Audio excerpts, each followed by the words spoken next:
Assalamualaikum warahmatullahi wabarakatuh. Ketemu lagi bersama saya di channelnya Ajur Channel. Kali ini saya akan membahas masalah puli belakang motor Matic Mio Sporty ataupun jenis Matic lainnya yang ngalamin kerusakan di bagian puli belakangnya. Dan di sini juga saya akan sedikit ngasih tips buat kalian untuk membedakan ciri-ciri puli yang udah rusak dan mana ciri-ciri puli yang belum rusak. Di sini ada dua buah puli dan di sini juga saya akan bandingkan puli yang masih bagus dan yang sudah ngalamin sedikit aus dalam tanda kutip rusak. Untuk cara membedakannya, kalian boleh cek di bagian tertentu. Misalkan kalian boleh cek di bagian corongnya terlebih dahulu ya. Misalkan kayak gini nih. Ntar saya buka dulu. Nah, untuk cara mengeceknya, corong puli yang masih bagus ataupun yang udah luka, boleh kalian terawang di bagian dalam corong puli ini ya, dan kalian raba kayak gini nih. Kalau misalkan corong pulinya diraba nggak ada luka ataupun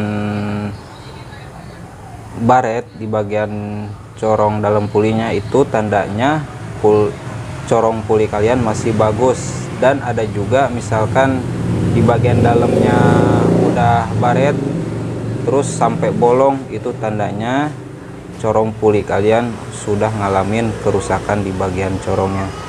Terus kalau di bagian pulinya, untuk mengetahui puli yang udah rusak dan mana yang belum rusak, kalian boleh cek di bagian lubang pen ininya ya, di bagian puli ceweknya. Ini kalau dilihat secara fisik pulinya kelihatan masih bagus ya, tapi kalian harus jeli untuk meneliti barang yang udah ngalamin keausan dan belum ngalamin keausan. Nah, untuk cara mengetahuinya gini, ini dilihat di bagian pen ininya, ini kelihatan masih lurus kan, belum domber di bagian lubang ininya. Kalau dilihat secara keseluruhan ininya bagus, di bagian lubang si pen pulinya itu tandanya masih bagus ya. Dan di bagian dalam sininya kalian cek juga lubang buat pen pulinya. Biasanya kalau yang udah rusak di bagian lubang pen ininya sudah lomper juga lubangnya. Kalau yang ini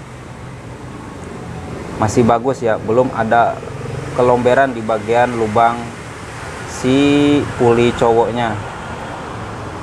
Nah, untuk keseluruhan secara fisik di bagian luar normal bagus ya. Terus untuk cara mengetahui puli si cewek ini bagus enggaknya, kalian copot di bagian seal pulinya, terus dimasukin lagi. Jadi biasanya kalau ngecek puli yang enak itu dicopot dulu bagian sealnya. Biasanya kalau di bagian sealnya dicopot terus kita goyangin oblangnya banyak banget nih, kayak gini nih, tuh ini jedanya banyak banget. Kalau digoyangin gini jedanya banyak banget, itu tandanya puli kalian sudah ngalamin keausan. Harusnya dipasang si puli ceweknya ke pasangannya tanpa seal puli, itu nggak boleh goyang, harusnya padat. Kalau ini tuh goyangnya banyak banget. Nah, yang ngalamin keausan yaitu hanya di bagian si puli cewek ininya, di bagian lubang dalam ininya nih, biasanya udah ngalamin keausan. Padahal kalau kita cek di bagian lubang ininya masih bagus ya, belum ada keausan. Jadi misalkan kalau puli kalian ngalamin goyang seperti ini, ya solusinya kalian boleh ganti hanya di bagian si puli cewek ininya saja. Terkecuali kalau misalkan kalian lagi posisi darurat belum ada dana, kalian boleh melakukan pergantian di bagian seal pulinya saja. Itu pun sudah mengurangin kegoyangannya si puli itu ya. Tapi efeknya kalau misalkan puli goyangnya segini, ini belum parah-parah banget ya, baru dikit lah ausnya. Kalau udah parah banget mah ya di bagian ininya udah parah, di bagian lubang ininya parah. Kalau segini mah masih bisa lah untuk dipakai, cuman efeknya paling ke pibel kalian ngalamin sedikit boros ya, cepet putus, dan performa motor kalian kurang akselerasinya, karena ketika si puli ini main, cara kerjanya dia kagak presisi, kagak center, pasti ngalamin goyang ya. Jadi jepitan si pulinya itu ketika penbel muter dia nggak presisi, karena si puli ininya udah ngalamin keausan. Nah kalau yang ini, yang satunya ini sama juga, posisinya masih bagus. Dari lubang ini kelihatannya sama kayak puli ini normal. Cuman kalau si puli ini kita goyangin ke pinggir dan ke kanan, ini masih padat tuh. Tuh bisa kelihatan tandanya jauh banget. Walaupun ini pakai seal, karena si puli ceweknya ini belum ngalamin keausan. Jadi intinya gitu ya, untuk membedakan mana puli yang sudah ngalamin keausan, dan itu pun tergantung kasusnya motor kalian masing-masing. Kalau misalkan kasusnya seperti ini ya, ini belum fatal-fatal banget ya, masih bisa tertolong. Misalkan kalian untuk dipakai buat sementara, kalaupun kalian mau melakukan pergantian juga bisa, kalian melakukan hanya pergantian di bagian si puli ceweknya ini ya. Kalau misalkan kalian untuk dipakai misalkan si puli cewek ini, kalian boleh melakukan pergantian hanya di bagian seal pulinya saja. Nah selanjutnya, kalau misalkan motor kalian di bagian puli belakangnya bagus, tetapi motor kalian masih kurang juga tarikannya, performanya kurang gitu, nggak maksimal, padahal kampas ganda motor kalian tebal baru ganti, kalian boleh cek di bagian rumah rollernya. Kenapa saya bilang begitu? Karena di rumah roller ini juga ngaruh bang.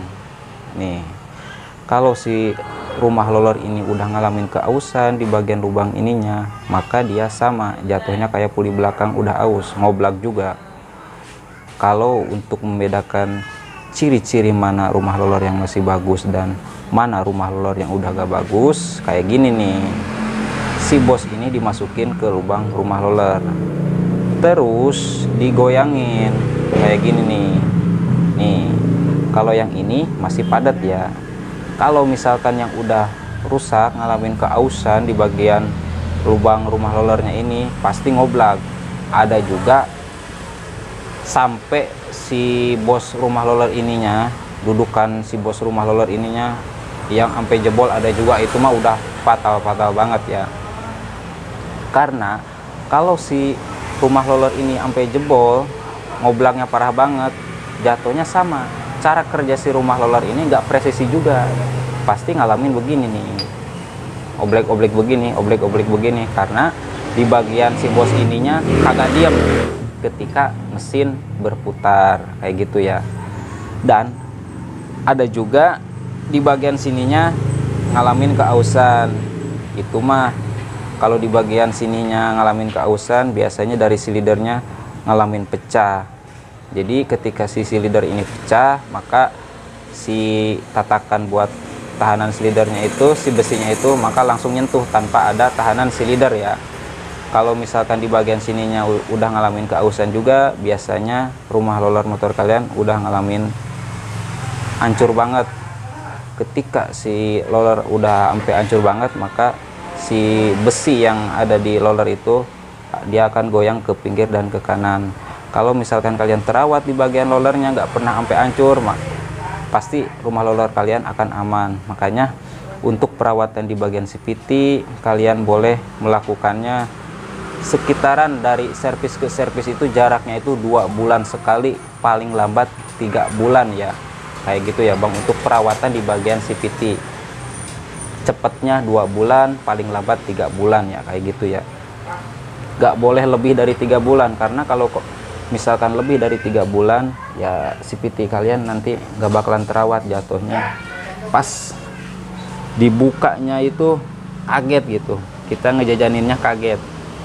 Padahal kalau perawatan servis itu ya paling dibersihin aja sambil ngecek dikasih stempet lagi, kayak gitu aja sih Bang.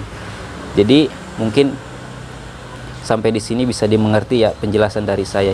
Jika ada kata-kata yang kurang berkenan ataupun yang belum kalian pahami, boleh kalian tambahkan di kolom komentar.